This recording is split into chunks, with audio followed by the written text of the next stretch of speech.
Hechos capítulo 3. Vamos a leer solo 3 versículos, los 3 primeros. Eso para que no se atrasen los que faltaron hoy.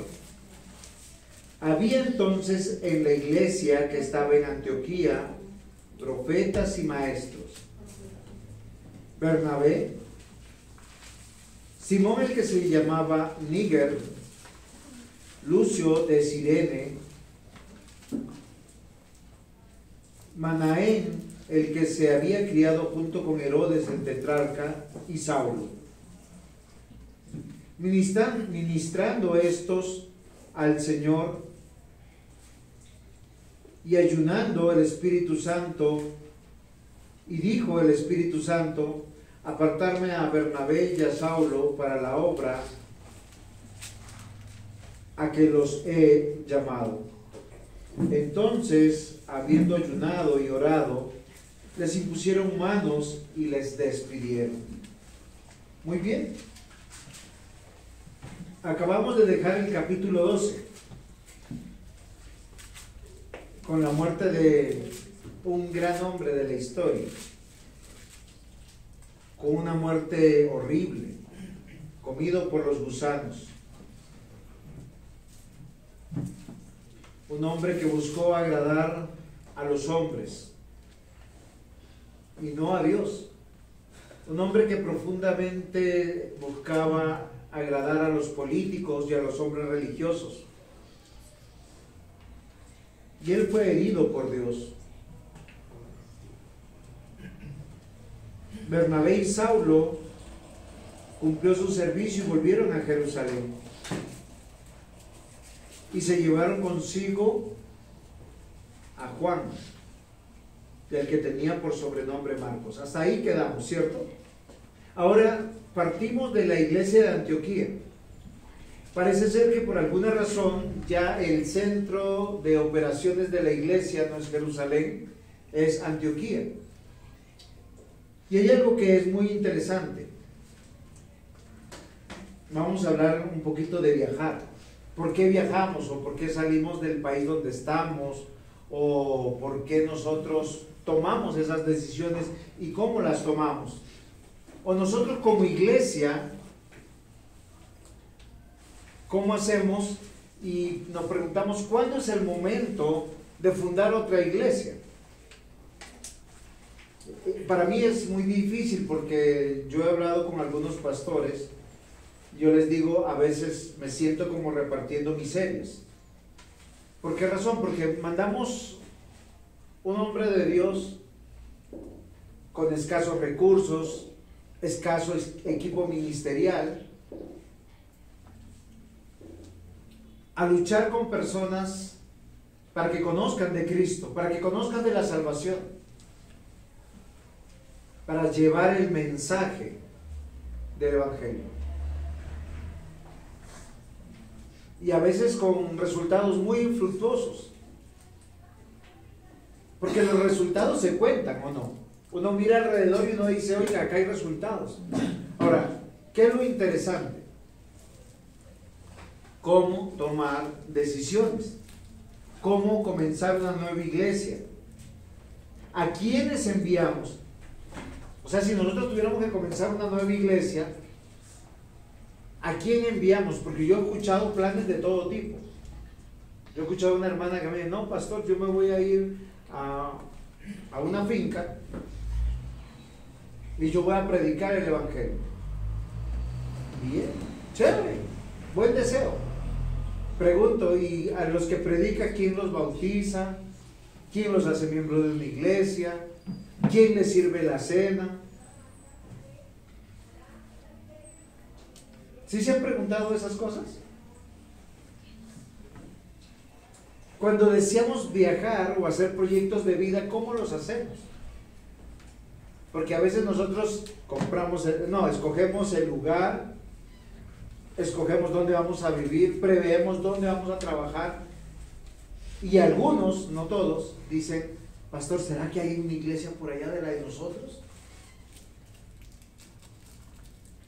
No hay iglesia. Me congrego por internet. Bueno, Yo les pregunto, ¿eso es bíblico? ¿Así se mueve el cristiano? ¿Eso es lo que la Biblia nos enseña?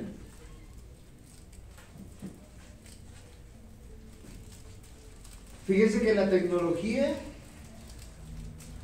se ha dado para hermanos que realmente, por decir, la transmisión del día domingo es para hermanos no que no quieran venir, sino que no puedan venir. Porque nuestro deber es presentarnos delante del Señor. La Biblia dice, si estás enfermo, llama a los ancianos para que orando ellos sean sanados. ¿Ustedes sabían que la palabra de Dios restaura? Trae esperanza, trae vida. Ahora, claro, es que la palabra de Dios es tan poderosa como tan poderoso es el Espíritu Santo que la aplica al corazón. Porque yo tengo que creerla. Y cuando nosotros creemos, esto es algo de psiquiatría, el cerebro se pone en un estado positivo. Y ustedes saben que cuando uno se pone en un estado positivo, aquellos que piensan que les va a ir bien, les va bien de verdad, y no es misticismo. Se la pongo al revés. Aquellos que piensan que les va a pasar algo malo, solo con el pensar, ¿qué efectos tienen en su salud? Se les inflama el colon, o tienen una urgencia de ir cada rato al baño, o les da dolor de cabeza porque se les inflaman las venas. Queridos hermanos, el diseño de Dios es tan extraordinario que cuando nosotros estamos con confianza, con esperanza, no solamente andamos sanos, andamos felices. ¿Por qué les digo todo esto? Porque sí, es evidente que nosotros como iglesia tenemos que pensar en algún momento en tener la participación de fundar otras iglesias. ¿Sí se han puesto a pensar? Ahora, ¿cuántos de ustedes están en capacidad de fundar una iglesia? ¿Cómo se hace? Eso es lo que nos trae Hechos de los Apóstoles. Porque el Señor Jesús dijo claramente, así que vayan y hagan seguidores en todas las naciones. Bueno, ustedes tienen otra versión, yo estoy leyendo otra versión. Esta pequeña Biblia, que es una traducción, la palabra de Dios para todos, en Mateo capítulo 28, 19 al 20, dice, así que vayan y hagan seguidores a todas las naciones. Bautícenlos en el nombre del Padre, del Hijo y del Espíritu Santo y enséñenles a obedecer todo lo que yo les he mandado. Tengan presente que yo estaré con ustedes todos los días hasta el fin del mundo. ¿A quiénes se estaba dirigiendo el Señor Jesús? A los apóstoles particularmente, porque ellos son los que tenían la autoridad de bautizar. Una hermana muy querida puede ir a predicar el evangelio, pero si no hay un pastor, ¿quién bautiza? Ahora, no es porque uno sea machista ni por situaciones de género, sino Dios encargó a varones fieles siempre. O sea, es muy vergonzoso que en la casa, todos cristianos, y la mujer al marido, mi amor, hay que ir a la iglesia, mira por los niños. La mujer es ayuda idónea, pero sobre los principios del diseño de Dios. ¿Quién es la cabeza? ¿Quién es el que tiene que organizar el hogar? El varón. Porque es el que responde a Dios por la esposa y por los hijos. Pero es vergonzoso que la mujer, mi vida, mira, ya te hice el desayuno, tus zapatos están embolados, acá está tu vestido. ¿Qué más te hago para que te animes? No es así. Hoy vamos a aprender, mis amados hermanos, algo maravilloso. Cómo empiezan a nacer las iglesias. Pero hay un modelo y hay un plan. Ahora, el plan nació en Mateo 28, 19 al 20. Si me dicen sí, los cuelgo. No, mentira, no voy a colgar a nadie. Les voy a decir, el plan nace en Génesis 1:26, cuando el Señor dijo, así que Dios creó al ser humano, a su imagen y semejanza creó al varón y a la mujer, los bendijo. Miren, los bendijo diciendo, tengan muchos hijos. ¿Cómo dijo? Tengan muchos hijos. Es que por acá tengo una hermanita que creo que no me cree. Tengan muchos hijos para así poblar el mundo y ejercer control sobre él. Sean jefes de los peces del mar, de las aves de los cielos y toda criatura que se arrastra sobre el suelo. No que estemos al servicio de los animales, sino los animales a nuestro servicio. Es para que su imagen de Dios esté en todo lugar. Pero es que ahora los hijos son criados como príncipes, luego ejercen como reyes y adivinen quiénes son los súbditos. Sí, claro, yo he visto, ¿no? Todo el lunes o el martes, quiénes son los que sirven el almuerzo, los que traen el mercado, los que pagan el agua, la luz. Son los sirvientes en ese sentido. Porque estamos al revés, estamos en un mundo al revés. Y hoy yo quiero que no debemos olvidar algo muy importante, queridos hermanos. Dios quiere alcanzar todo el mundo a través de sus hijos. Y Dios nos ha puesto con ese gran desafío para nosotros. Pero parte de una iglesia organizada. ¿Ustedes saben qué significa una iglesia organizada? Bueno, yo la primera vez que escuché hay que organizarnos es cuando un joven por ahí anda soltero y luego llega y dice, ya me organicé. ¿Qué significa? Ya se casó. Mientras tanto anda desorganizado. Amanece donde puede, come donde puede, hace lo que quiere. Una iglesia organizada es cuando tiene pastor, cuando tienen ancianos, cuando hay diáconos, cuando hay líderes que están viviendo la fe y han mostrado su testimonio por años. Esa es una gran verdad. Recuerden, el Señor quiere alcanzar el mundo y para eso nos ha enviado.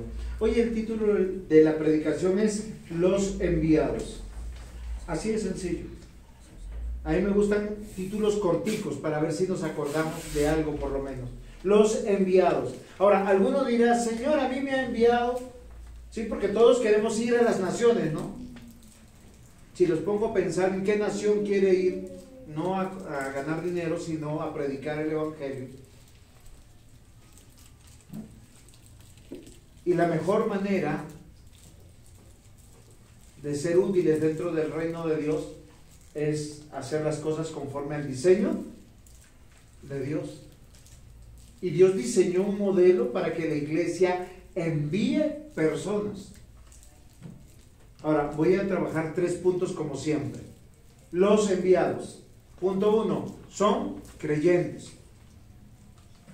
No tenemos que ser grandes oradores, no tenemos que ser hombres potentados, ricos, poderosos. No tenemos que tener dones extraordinarios como que cuando uno va pasando por cualquier lado y todo se va alumbrando. No, eso no nos pasa. ¿Por qué razón? Por una sencilla razón. Estamos buscando la gloria de nuestro Dios. Estamos buscando a los perdidos. Y los necesitamos es arrepentidos y añadidos a un rebaño. O sea, a organizar una iglesia. Queridos hermanos, el mismo Señor Jesús dijo, un reino dividido no puede vencer. Dice, si Satanás se divide, solo piensa en algo muy particular, no importa el idioma, la cultura, ni la época. Los hijos de Satanás siguen siendo igual de mentirosos, engañadores, fariseos, algunos inmorales, otros religiosos. ¿Qué es lo importante? Que no creen en Cristo. Ahora, los cristianos, no importa el idioma que hablen, tienen que tener una sola característica. ¿Cuál es esa característica? Que debe ser creyente. O sea, debe creer en Cristo y creerle a Cristo. Hechos capítulo 13, versículo 1 dice: había entonces en la iglesia que estaba en Antioquia profetas y maestros. Y uno dice profetas, porque habíamos dicho que los profetas, por lo menos yo entiendo de esa manera, son los del Antiguo Testamento que recibían visiones, sueños, mensajes especiales, eran los oráculos de Dios. Cuando decimos oráculos no estamos hablando de cosas raras. Dios les comunica la voluntad y ellos oralmente decían: Dios ha dicho. Ahora, desde este púlpito yo les puedo decir: Dios ha dicho. Un ejemplo: cuando ustedes alguna vez han leído Romanos capítulo 12, ¿sí han escuchado Romanos capítulo 12? Yo les puedo decir a aquellos hermanos que están distantes por la web, si están justificados por algo legal, legítimo, está bien, pero para los que no están justificados es para que se arrepientan.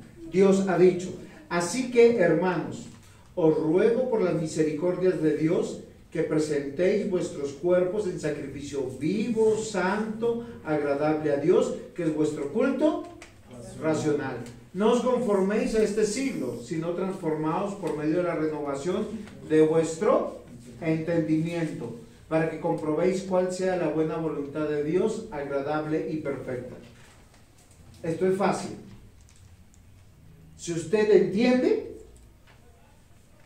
la voluntad obedece. Y si usted entiende y hace la voluntad conforme a lo que dice la Biblia, usted se goza. Si usted es necio, o sea, usted entiende, pero no quiere obedecer, ¿qué hace? Se justifica. ¿Qué es lo primero que tiene que cambiar en el creyente, Diana? Su forma de pensar. Por eso, el hecho de que ustedes estén aquí sentaditos, pero estén haciendo, pintando, jugando, pensando en las musarañas, no los hace cristianos. ¿Qué los hace cristianos? Que le crean a Dios. Es que Dios nos dejó un mensaje que va al entendimiento. Al entendimiento. ¿Por qué? Porque los enviados tienen que ser creyentes. Hombres y mujeres que día tras día, semana tras semana, años tras años, están siendo moldeados, conformados a la manera de Dios. Ahora, ¿qué significa eso? Despojarnos del mundo. Lamentablemente, lo que nosotros vivimos hoy como iglesia, que es un día domingo previo a un festivo, lo están viviendo otras iglesias. Yo hablé con 2 pastores y ninguno de los 2 esperaban mucha gente, porque estamos de puente. Pero acá la palabra dice que en Antioquía había una iglesia y habían profetas. Ahora, ¿por qué yo les estoy haciendo esta explicación? Porque textualmente no sabemos y no podemos afirmar que estos profetas eran hombres que estaban recibiendo sueños, visiones y mensaje de Dios. ¿Por qué no lo podemos afirmar? Porque la Biblia dice que el último profeta fue Juan el Bautista. Ahora, puede que sí hubieran personas. ¿Por qué decimos que también pudiera ser que hubiera personas que estuvieran dando mensajes diferentes? Porque los apóstoles que escribieron el Nuevo Testamento y otros hermanos que no eran apóstoles, como Juan Marcos, que no es apóstol, Lucas, que no es apóstol. ¿Ustedes sabían que Lucas no es apóstol? Judas tampoco. Ay, ¿de verdad? Iría a decir, ¿Judas? No, si Judas no es apóstol. Sí, es que va a decir otra cosa, pero mejor me callo. No debemos de perder de vista. Hay personas que no fueron apóstoles como Santiago, como Judas, como Juan Marcos. Ellos escribieron palabra de Dios. Ellos fueron profetas, fueron los últimos profetas, porque esta es la voluntad de Dios y la plasmaron. ¿Sí, sí es claro lo que estoy diciendo? Entonces acá dice que en Antioquía habían profetas y maestros. Y en toda iglesia siempre habrá profetas y maestros. Los profetas de hoy en día son los que dicen, Dios ha dicho. Bueno, y me aproveché para poder exhortar a la iglesia de los hermanos que no han venido justamente. Lo digo con toda sinceridad. Yo no fui puesto aquí para agradar sus oídos, sino para llevarlos a Cristo. Ahora, ustedes tienen dos opciones: o le creen a Dios y su palabra, o le creen a sus conciencias. Pero ¿qué es lo que tiene que cambiar en ustedes, queridos niños, jóvenes y adultos? Nuestra forma de pensar. Porque eso es el culto racional. O sea, cuando yo vengo aquí, Santiago, cuando venimos a este lugar, venimos a cantar, a orar y escuchar el mensaje de Dios. Yo creo firmemente eso. Pero también vengo a amar a mi prójimo.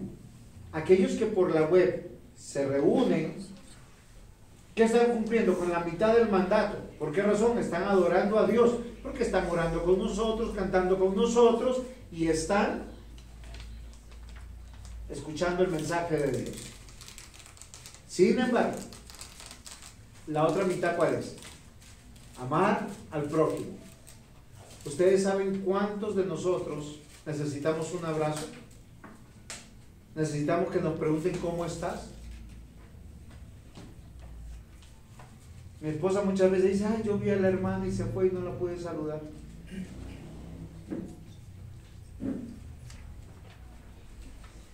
Queridos hermanos, día tras día, semana tras semana, año tras año, estamos siendo conformados, moldeados en nuestro carácter a la imagen de Cristo.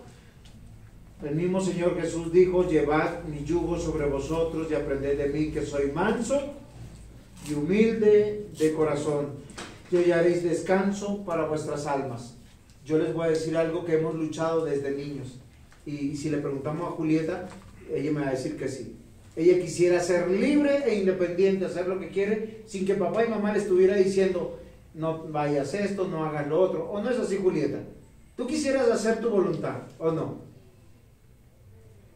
Así somos los chiquitos, los de niños, todos somos así, queremos, ay, que no me digan qué hacer. Y cuando llegamos a jóvenes queremos igual. Y cuando llegamos a adultos pensamos que lo estamos logrando. ¿Sabe Dios cómo nos recuerda que no somos libres e independientes? Porque la vida es frágil. Y empezamos a entender que somos dependientes y envejecemos. Y mientras más envejecemos nos volvemos más dependientes. ¿Qué significa? Que hay algo que el Señor nos está instruyendo a estar sujetos. El creyente es una persona que aprende sujeción, que aprende a dar cuentas.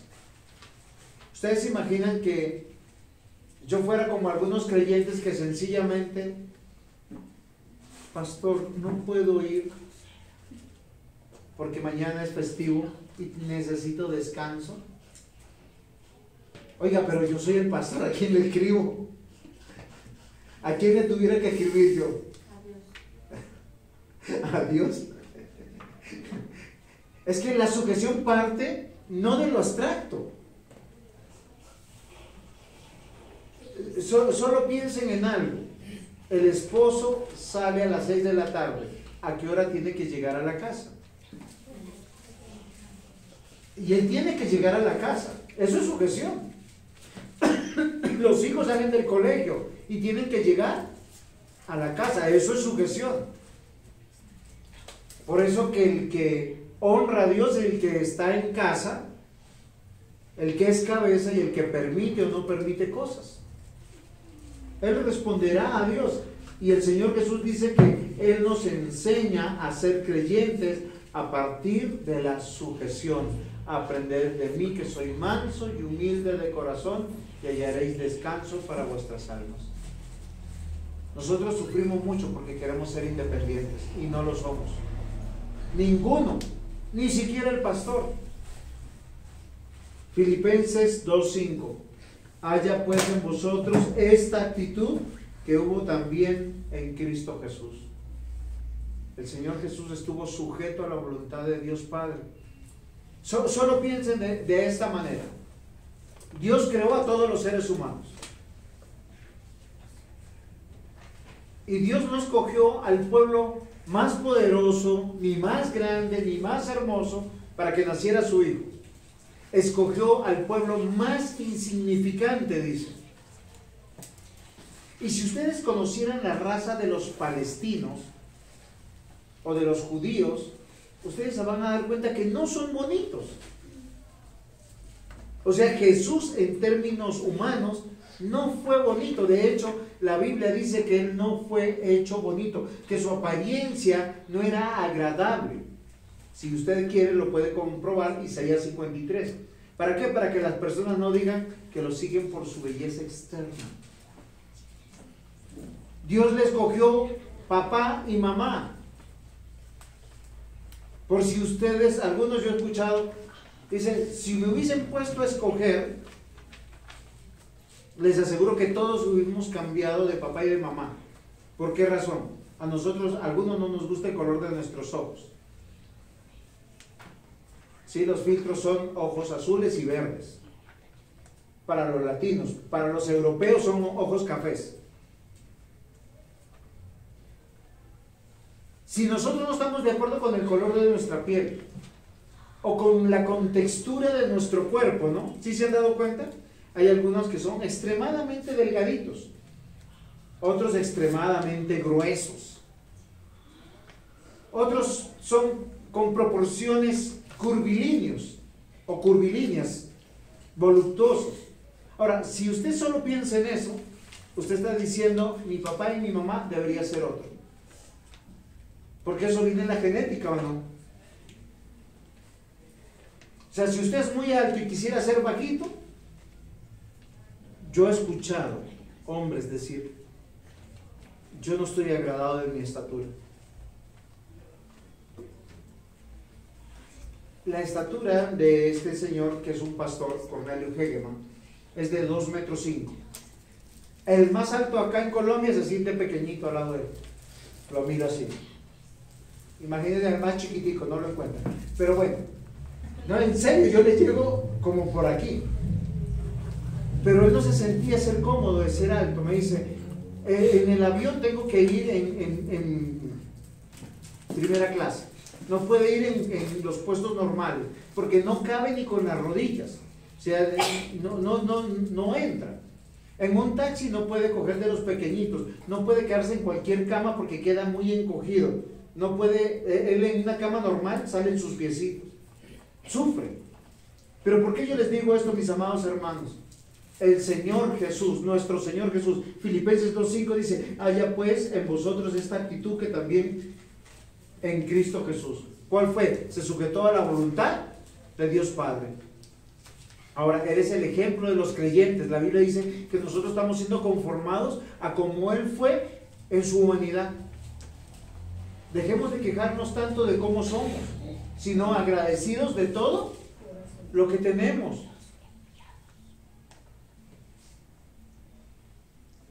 Dios determinó que Él no se casara, que no conociera el amor. Determinó que no tuviera hijos biológicos. Determinó que en la flor de su vida, a los 33 años, muriera. Determinó que Él tuviera que decirle a su madre, encargarle a su primo a que la cuidara.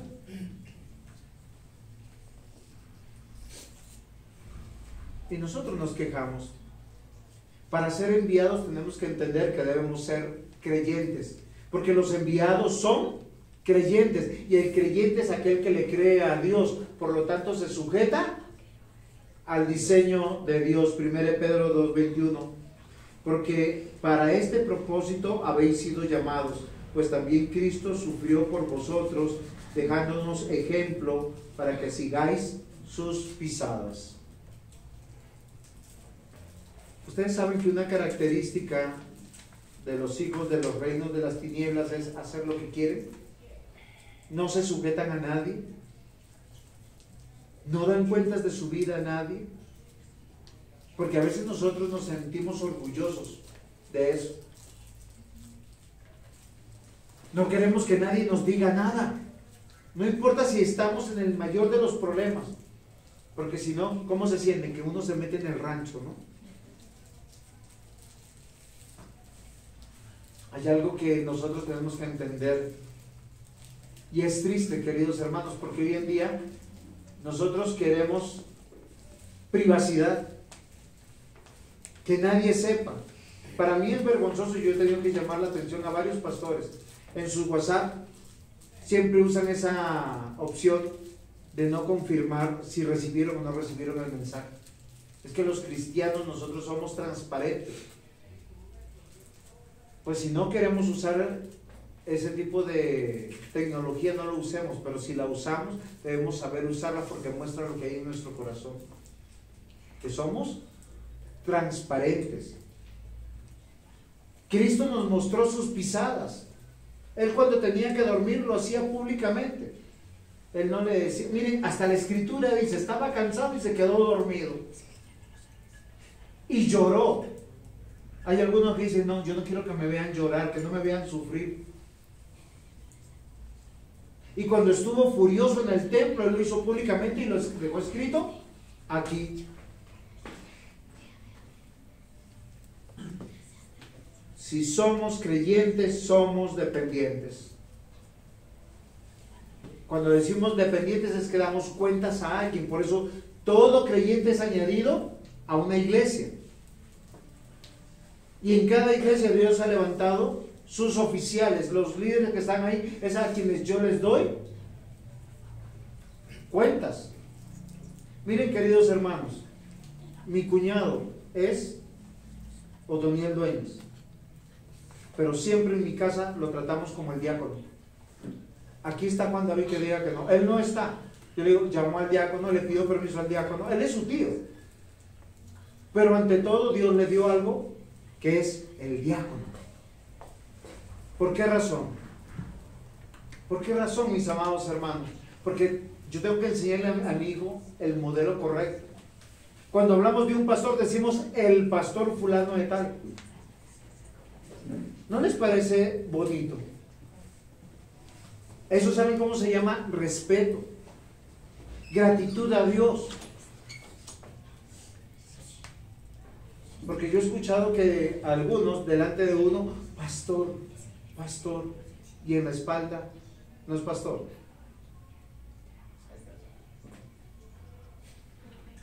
Y si lo llaman Juan, eso es suerte. Queridos hermanos, los enviados para fundar iglesia, para extender el reino de Dios, son creyentes que han aprendido sujeción. Ahora, la sujeción, ¿en cuánto tiempo se aprende? Yo solo quisiera que se los dejo como tarea.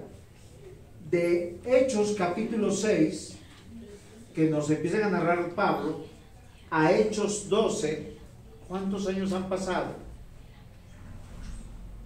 A pesar que Pablo llegó rico, con títulos y con reconocimiento.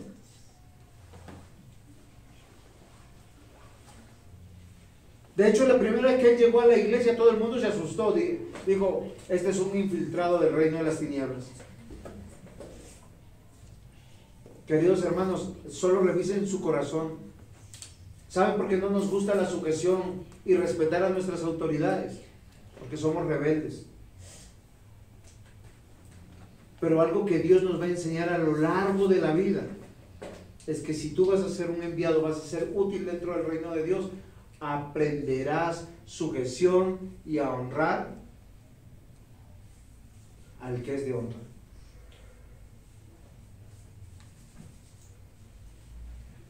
Repito el texto de 1 Pedro 2:21. Porque para este propósito habéis sido llamados, pues también Cristo sufrió por vosotros, dejándonos ejemplo para que sigamos sus pisadas. 1 Juan 2:6 dice, el que dice que permanece en él, debe andar como él anduvo. Nuestro Señor Jesús honró a sus padres. Posiblemente no fueron padres perfectos, María dice que, la Biblia dice, María dice que hay cosas que no entendía en su corazón. O sea, como, ¿por qué me está pasando esto? ¿Por qué está sucediendo esto? Y cuando vio que Jesús empezó a ser público, reconocido, le dice, oye, conviérteme esta agüita en vino. Y ella le dice, mujer, es que no me ha llegado mi tiempo. Y con todo el Señor Jesús, ¿recuerdan las bodas de Caná? Él siempre fue llamado maestro o rabí en las Escrituras. El Cristo, el Mesías. Hermanos, la extensión del reino involucra a soldados disciplinados, trabajados, moldeados en su corazón, a creyentes que están apasionados. Ahora, la palabra apasionado se puede traducir con entusiasmo, con vehemencia, pero no para un culto litúrgico, sino para ver vidas transformadas. Aquellos que por años a los pies de Cristo están manifestando su sujeción en la conformación y extensión del reino de Dios. Solo en el tiempo uno sabe, en el matrimonio, si uno tiene un buen cónyuge o no. Solo en el tiempo. Porque hay algunos que en el primer problema dicen, me divorcio. No me casé para esto. ¿Por qué? Por cobardes, por flojos, por falta de autoridad. Pero es que los matrimonios llevan desafíos. Ustedes se imaginan un mundo que es el hombre, otro mundo que es la mujer, y tienen que ser un solo mundo, o sea, una sola carne. Ese es el desafío. Solo que al principio un mundo ve al otro mundo como si fueran dos mitades, porque están enamorados. Pero cuando se van a juntar, uno no encajan. Y con los años uno se da cuenta que solo la gracia y la misericordia de Dios nos puede permitir ser uno solo. ¿A quién le creemos? ¿Al mundo? Porque el mundo tiene una filosofía diferente. Respeten sus espacios. ¿Sí? Oiga, pero es que el hombre necesita siempre espacio porque somos diferentes a las mujeres. La mujer no necesita espacio, nos necesita a nosotros para derramar todo lo que están pensando y diciendo. ¿O no es así? Si usted deja a su esposa sola para que ella reflexione, lo espera por la noche, le trae un cafecito y le va a decir lo que tenía que decir. Porque así son las mujeres, son diferentes a los hombres. Ellas siempre van a decir lo que sienten. ¿Y uno qué hace? Uno no piensa eso. Uno dice, no, yo mejor me callo. Y esa copa llena, y cuando de pronto, ¡pum!, y lo dijeron todo mal. Pero ¿cuál es el mandato del Señor para el matrimonio? El hombre dejará a su padre y a su madre y serán una sola carne. Señor, eso no lo puedo hacer yo. Obvio, yo tampoco. Nadie. Él lo hace en nosotros. Por eso, queridos hermanos, los enviados tienen que aprender sujeción. Y la sujeción parte de ser creyentes. Yo le creo a Dios. Eso es la fe. Creerle a Dios. Entonces la extensión del reino involucra a soldados de Cristo, a creyentes que estén apasionados, ardientes, entusiastas, vehementes por Dios, por el Evangelio, que por años a los pies de Cristo han sido conformados, como la lista que nosotros hoy tenemos aquí, porque ellos son los que van a ser la respuesta para construir, plantar y extender el reino de Dios. Mis amados hermanos, miren lo hermoso que dice Hechos. Había entonces en la iglesia que estaba en Antioquía profetas y maestros. ¿Qué significaba eso? Que era una iglesia organizada, una iglesia que ya tenía años. Oiga, nosotros de la noche a la mañana no vamos a tener profetas, hombres que estén hablando en el nombre de Dios, que tú puedas pedir un consejo, porque miren, esto es muy interesante. Cuando uno pide un consejo es cuando ya ha tomado decisiones, ya el plan está andando, y viene, tú pides consejo y le ponen así como una barra en la mitad y te paran. Y tú tienes dos opciones: o sigues tu consejo o sigues el consejo de Dios. Es en serio, los pastores somos consejeros, pero ¿cuál es el consejo que tenemos que hacer aquí? Yo acabé de terminar de dar un curso en Chile sobre consejería.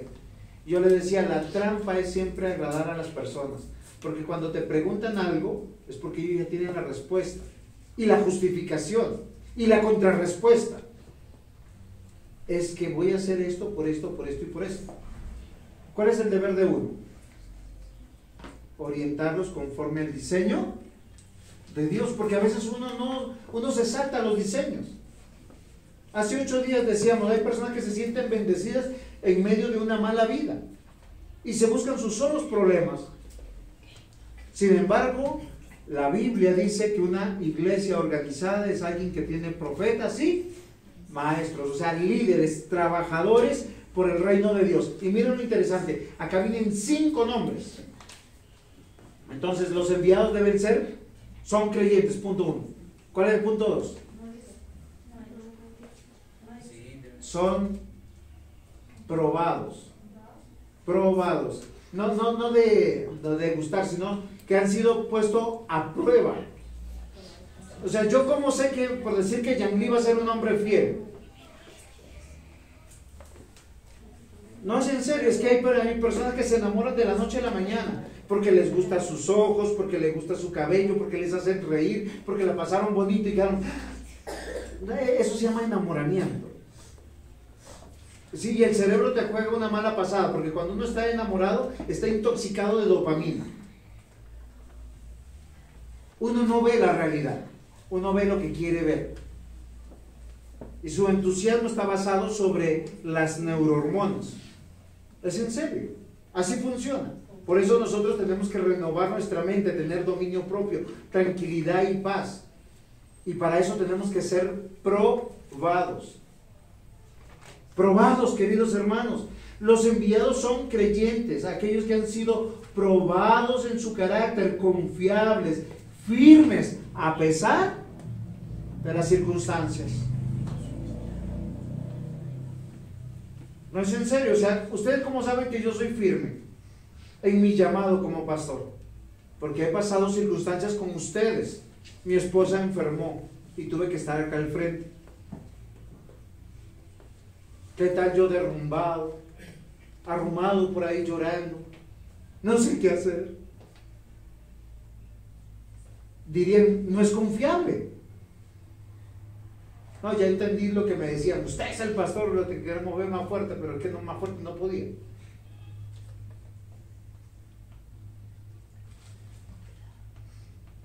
Los enviados son creyentes, aquellos que han sido probados en su carácter, confiables. Y queridos hermanos, solo el tiempo decanta quiénes somos. Hace poco yo le aconsejaba a alguien que le decían, ¿sí? Había un señor que le decía para ser novio de esta señorita. Yo le decía, tú estás entusiasmada, no estás viendo todo el panorama. Deja que el tiempo decante las intenciones. Después que le dijo sí, después de muchas cositas que pasaron, el Señor le dijo que estaba muy ocupado. Que si le servía así está bien, y si no, pues que siguiera su camino. Y dice, te cueme, linda. Y no se llama linda, ¿no? Por si acaso. ¿Por qué razón? Porque nos juega malas pasadas. El creyente, queridos hermanos, debe ser probado permanentemente en su carácter, y eso solo se sabe en el tiempo de tarea. ¿Cuántos años Pablo estuvo en el cristianismo? Desde Hechos capítulo 7 a Hechos capítulo 12. Les leo los nombres de los hermanos que están en esta iglesia, porque acá vemos 5 nombres de líderes cristianos que tal vez cuando llegaron ellos no sabían ni siquiera qué iban a hacer con sus vidas, pero estos aquí se muestran como hombres maduros en la fe. Dice la palabra del Señor, Bernabé, ustedes ya lo conocían, ¿sí o no? Porque es hombre de muchas batallas. Simón, el que se llamaba Níger, no sabemos si es Simón de Cirene, ¿sí? Lucio de Cirene, Este nombre yo sé que no lo van a recordar, pero les voy a decir quién era después. Manaén, el que se había criado junto a Herodes el tetrarca.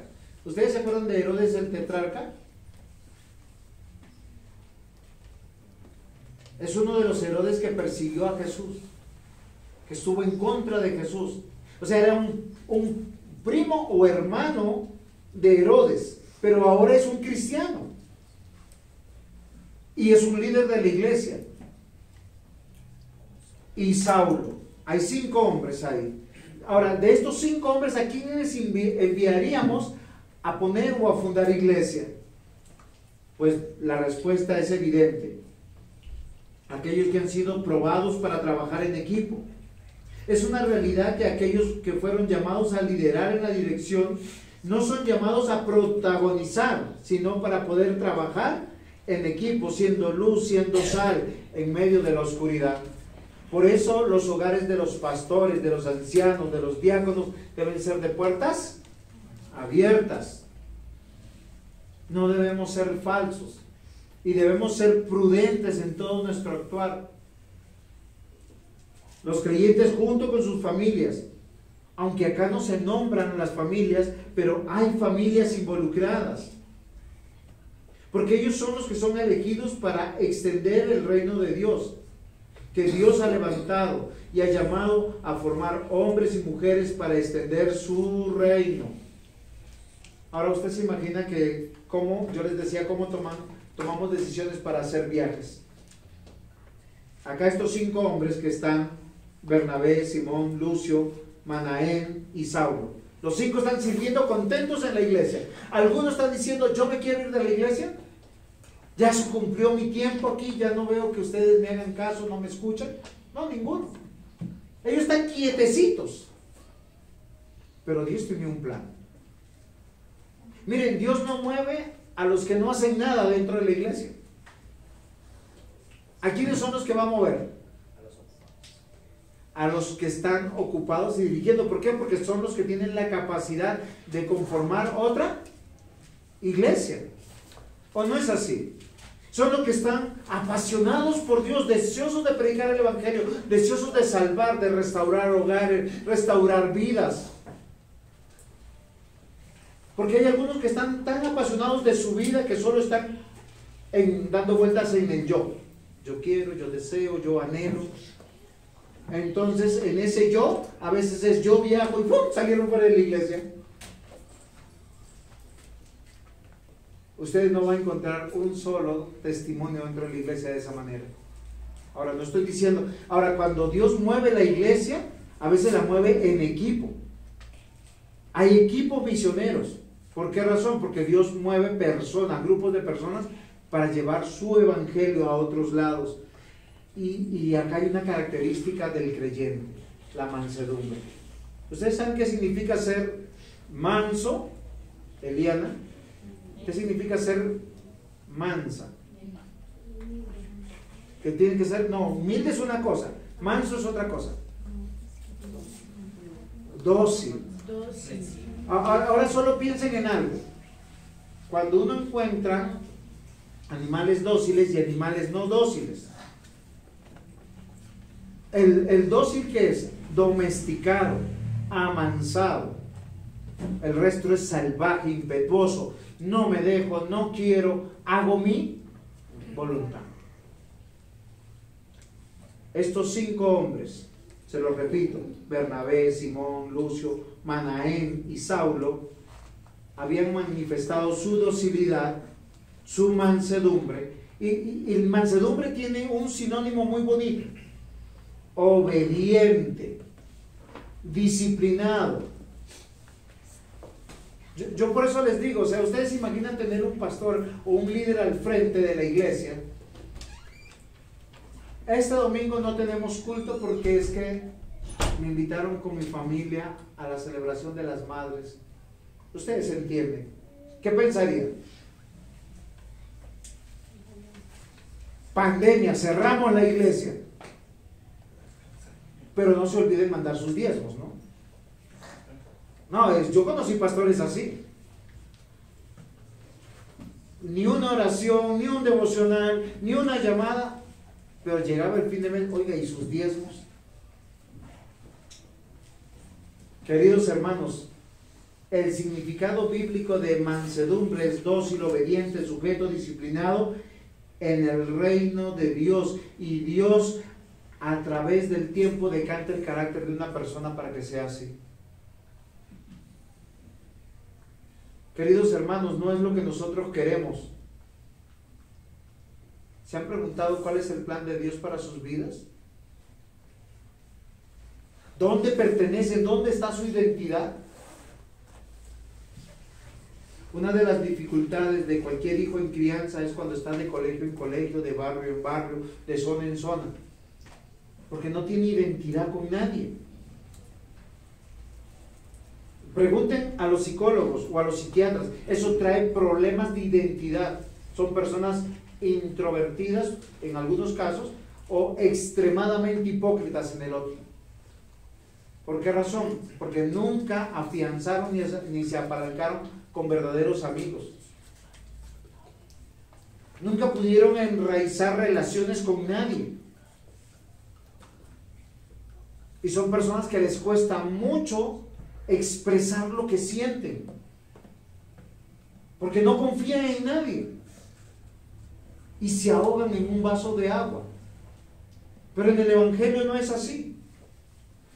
En el Evangelio nosotros somos probados para aprender a depender, para aprender a sujetarnos, a obedecer. Sofonías capítulo 2. Buscad a Jehová todos los humildes de la tierra, los que pusisteis por obra su juicio. Buscad justicia, buscad mansedumbre. Quizás seréis guardados en el día del enojo de Jehová. Amados hermanos, hay cosas que hay que poner en oración antes de tomar una decisión. Hay cosas que hay que decir, ¿será que yo estoy pensando bien? Porque ¿quién piensa bien? Quien está fuera del remolino. Porque uno está en el remolino, me ahogo, y el tronquito al lado. El que está afuera le dice, pues estira el brazo, chon. ¿Sí? Saca el brazo, sálvate. Porque está afuera. 2 Corintios 10. Yo, Pablo, os ruego por la mansedumbre y ternura de Cristo, que estando presente ciertamente yo humilde entre vosotros, mas ausente soy osado para con vosotros.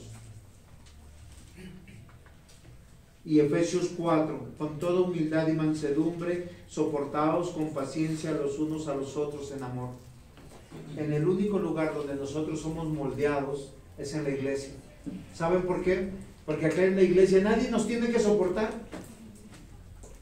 Yo les voy a decir, es que Dios no nos ama como somos. Nos ama a pesar de lo que somos. Porque somos malos y nos empieza a moldear. Me empieza a hacer a amar un grupo de personas que yo no tengo ninguna relación de conveniencia, pero los cuales estarán, si me caso en mi matrimonio, si tengo hijos en el bautizo de mis hijos, si se gradúan mis hijos en el grado de mis hijos, si estoy mal acudirán donde estoy mal, si me muero estarán en mi funeral.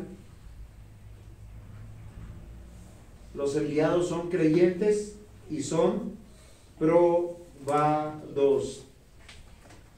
Tercer punto, son encargados. ¿Quiénes son dignos de autoridad? Los que han sido probados. O sea, ¿a quién le encargo? Lo interesante de los creyentes que van a salir de la iglesia para formar otra iglesia es que tienen que ejercitar el deber de la fe. ¿Y por qué el deber es una fe? No, ¿por qué la fe es un deber más bien? Porque yo debo creer. Ese es nuestro llamado, somos creyentes. Todos los creyentes deben creerle a Dios. O sea, el proyecto de la iglesia está encargado a hombres y mujeres. No está encargado a los ángeles. Dicen que los ángeles, ¿cuánto quisieran venir a predicar? Comunicar la gracia. Pero ese privilegio solo se le dio a los creyentes. Hechos 13, versículos 2 y 3. Ministrando estos al Señor y ayunando, dijo el Espíritu Santo: apartarme a Bernabé y a Saulo para la obra a que los he llamado. Entonces, habiendo ayunado y orado, le impusieron manos y les despidieron. Esto, cuando yo llegué a este texto, yo dije: cuán equivocados a veces andamos. Porque siempre nosotros queremos enviar, a veces los pastores piensan de esa manera, al que está deseoso de tener ministerio, pero lo enviamos a un campo desconocido. Pues yo les decía, repartiendo miserias. Porque él no está terminado de formar, él no ha sido probado, no ha sido probado para muchas cosas, y donde va no lo conocen. Y alguno dirá: pero va con el respaldo del Señor. Y yo acá dije: acá hay 5 hombres, y los más conocidos para nosotros es Bernabé y Saulo. ¿A quién escogió Jesús? O el Señor o el Espíritu Santo. A Bernabé y a Jesús. Porque ¿quiénes no dejaría ir la iglesia? O sea, si le preguntaran a la iglesia: queridos hermanos, ¿a quién enviamos acá para poner una iglesia? ¿Al pastor o a cualquier otro hermano? Por lo general mandaríamos es a cualquier otro hermano y no al pastor. Pero Dios revela su voluntad. Y los creyentes están llamados a amar a Dios y el proyecto de extender el reino de Dios. Miren, ellos amaban tanto el reino de Dios que cuando el Señor los llama a decir: vamos a fundar una iglesia, y deben recordar que no hay una doctrina del ayuno. ¿Alguna vez los hemos mandado a ayunar? No, no es una doctrina bíblica. Las iglesias que ayunan, eso sacan de contexto el texto. Pero ¿saben qué? Cuando uno está preocupado por algo, muy preocupado por algo, uno ayuna naturalmente. Yo le pregunto, yo sé que por decir acá, Andresito le pasó algo en el trabajo hace un tiempo. ¿Se acuerda cuando se rompió algo en su trabajo? ¿Usted comía normal, andaba normal? ¿O estaba angustiado, preocupado? Y eso a uno le merma el apetito. Ahora, cuando las preocupaciones son más cercanas, aún más. A uno se le quita el apetito naturalmente. El ayuno, cuando uno ama a la iglesia y sabe que las decisiones que uno va a tomar van a afectar la iglesia, seguro que uno llega a esta misma conclusión. Entonces, habiendo ayunado y orado, le impusieron manos y los despidieron. Ahora, el ayuno saludable son de 2 o 3 días. Y hay personas que por salud no pueden ayunar. Son hipoglicémicas. O sea, no comen y inmediatamente, ¿qué sucede? Se descompensan. No, es en serio. Por eso no es un mandato bíblico, porque los mandatos bíblicos, las acciones de fe bíblicas, lo puede hacer desde un niño hasta un anciano, un sano y un enfermo. Guarden el día de reposo, lo puede hacer el sano y el enfermo. Oren todos con acción de gracias, lo puede hacer el sano y lo puede hacer el enfermo. ¿Lo puede hacer el niño de 2 años? Sí, uno ora con los niños. Yo con mis hijos he orado desde niños. Queridos hermanos, el ser cristiano es una cosa maravillosa, porque es Dios obrando en nuestros corazones para que seamos personas diferentes, personas que no estemos en la oscuridad del mundo, buscando esa felicidad boba del mundo. Porque la felicidad boba del mundo te hace feliz con una píldora de placer, y al otro día estás en la misma desgracia de tu vida. Pero en el Evangelio tus pecados son perdonados. El Señor te abre los brazos y te dice: todos tus pecados han sido perdonados. Te amo a pesar de lo que eres, de lo que piensas, de lo que has hecho en el pasado. Y los creyentes aquí en Antioquía amaban tanto a Dios, y en este proyecto de iglesia, que se les quitó el hambre y empezaron a rogar. Ellos ayunaban y oraban, buscaban la dirección de Dios. ¿A quién enviamos? ¿A Saulo? ¿A Bernabé? No. Lo más probable es que en su corazón ellos no querían enviarlos a ellos. ¿Y saben qué es lo interesante? Que los que se van a quedar al frente en la iglesia es de esos nombres que nosotros no nos acordamos, de esos hombres que a veces decimos, oigan, ¿quién será Lucio, Simón, Manaén? Yo les aseguro que es la primera vez que ustedes los han escuchado. Pero estos hombres que se van a quedar, como Simón, Lucio y Manaén, al frente de la iglesia, ¿por qué la iglesia los va a recibir? Porque también con el tiempo ellos fueron reconocidos que eran hombres confiables, fiables, disciplinados, hombres que con su testimonio, ¿qué evidenciaron? Eran creyentes verdaderos.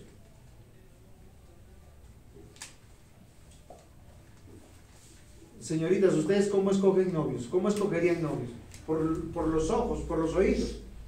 No, tienen que escoger a través del tiempo, de saber que es una persona confiable, disciplinada. Igual pasa con los muchachos. ¿Qué tal uno tener una esposa que al cabo de un tiempo dice, no, ya no te amo, quiero disfrutar mi vida, sigue tu camino? Conclusión, nos separamos o divorcio. Queridos hermanos, los enviados son encargados. Ahora, ¿qué significa encargado? Una persona que está en autoridad. Y la voluntad de Dios es encargar la extensión del reino a creyentes probados, con sus familias, fieles, confiables, que ya están en autoridad. No tienen que ganar autoridad. ¿Sí se dan cuenta? Solo piensen cuando ustedes contratan, los que contratan a empleados, usted que le dicen que sepan, y él le dice, siempre que uno va a contratar, la persona por ganar un buen sueldo te dice que sabe hacer de todo. Pero yo le preguntaría a don Jaime, cuando se da cuenta que no saben hacer nada, ¿usted qué dice? Me engañaron, fuera de aquí. Queridos hermanos, la autoridad es el derecho legal y moral de ejercer poder. Y eso es lo que hacemos los pastores, ejercer un poder declarativo. ¿Saben qué decimos? Todo lo que el Señor nos permite, todo lo que nosotros atamos en la tierra, dice, es atado en el cielo. Todo lo que es desatado en la tierra es desatado en el cielo. Nosotros damos testimonio quién es creyente y quién no. ¿A quién hacemos miembro de la iglesia? ¿A quién no? ¿A quiénes estamos discipulando? ¿A quién no?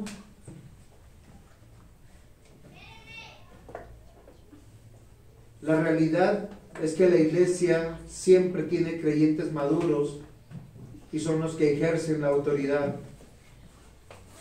y son los que están más capacitados para poder ir y extender el reino de Dios fundando iglesias. Pero alguien tiene que ocupar nuestro lugar. ¿Saben qué es lo hermoso de esto? Que siempre se van equipos de trabajo. Y nosotros nos vamos a ver, si revisamos un poquito Hechos de los Apóstoles, Pablo y Bernabé ya habían trabajado juntos en otros momentos. Ya habían viajado juntos. Aunque no muy de acuerdo, pero habían trabajado en equipo. Y los creyentes que son autoridad en la iglesia, Dios les demanda que se juren delante de Dios. Miren que Pablo y Bernabé, delante de la iglesia, ¿qué van a hacer los hermanos? ¿Quiénes de estos 5 se van a sentar todos? Y dicen, entonces, habiendo ayunado y orado, les impusieron manos y los despidieron. No fue toda la congregación, fueron estos 5 hombres que estaban reunidos, que era el gobierno de la iglesia. Mis amados hermanos, termino con esto. ¿Usted quiere servir al Señor? Yo creo que sí. Si usted ama a Dios y quiere servir al Señor, aprenda que el carácter cristiano no nace de la noche a la mañana. Si usted dice por primera vez, hoy yo creo en Cristo, el Señor le va a responder algo muy bonito. Aquel que comenzó la buena obra, la perfeccionará hasta el día de Jesucristo. Todos los días estamos aprendiendo a depender de Dios. ¿Cómo? Dependiendo de su palabra, de la fe, de pertenecer a una iglesia donde damos cuentas tan bonitos. Tenemos, mire, acá 1, 2, 3, 4, 5 niños acá al frente, todos solteros. No están en edad de casarse, por si acaso. Pero llegará. ¿Cómo darán cuentas el día de que se enamoran? Me enamoré. Luego, ¿qué dirán? Me casaré. Luego, ¿qué dirán? Voy a tener hijos. Tenemos un hogar. Eso es bonito. ¿Quiénes se alegran en esa obra? La iglesia. Es que es una vida de familia. Y así estamos siendo luz y sal en un mundo de oscuridad, en un mundo que todo el mundo quiere ser independiente. Es tan triste para un padre cristiano cuando nuestros hijos lo que hacen es: no quiero asistir a la iglesia. Pero muchas veces ellos no quieren asistir a la iglesia porque por años les dimos mal testimonio, hablando mal de nuestros pastores, de nuestros líderes, no asistiendo, no siendo fieles, no siendo disciplinados y siendo irreverentes. Hoy tenemos que revisar si nuestra vida es por Cristo, es por su reino y por la extensión del reino de Dios. Amén. Amén. Pongámonos en pie, vamos a orar y darle gracias al Señor. Señor, te damos gracias por tu infinita misericordia. Gracias te damos porque tú envías personas. Gracias, Señor, por darnos creyentes con autoridad, porque en algún momento, junto con sus familias, si ese es tu plan y tu voluntad, irán a formar otra iglesia. Pero aquellos que están aquí creciendo, siendo moldeados, Señor, tomarán la posta de continuar. Gracias, Señor, porque tú nos haces entender cómo se fundan iglesias, cuáles son los motivos de poder desear estar en otros lugares. Ayúdanos, Señor, porque cada iglesia local es una familia con sello propio, con personas particulares, individuos particulares que tú estás obrando. Y gracias, Señor, porque es el lugar donde podemos orar los unos por los otros, ser santificados, crecer en la fe. Gracias, Señor. En el nombre de Jesús. Amén.